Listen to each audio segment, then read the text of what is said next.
I'm Ross McKenzie. I'm a member of the Tranmere and Clarence Plains Land and Coast Care group. Over the years we've noticed a lot of the large trees in Tranmere disappearing. There are a few left. The reduction of the number of trees cuts down on the nesting opportunities for birds.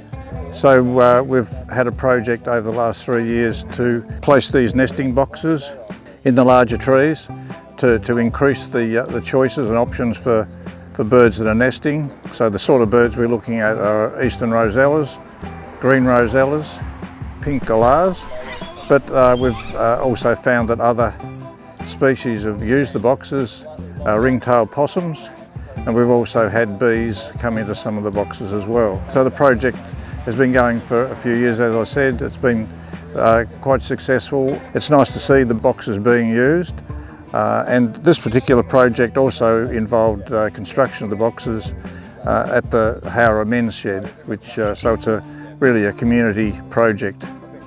So yeah, we're happy to be involved with it. So the box constructed of external plywood, very solid construction, a bar for the nest to land on. This hole is mainly designed for the eastern rosellas. However, we've found that the pink galahs have used these boxes, but in order to do so, they've actually chipped away at the hole, and they've actually extended in some places down to this sort of shape.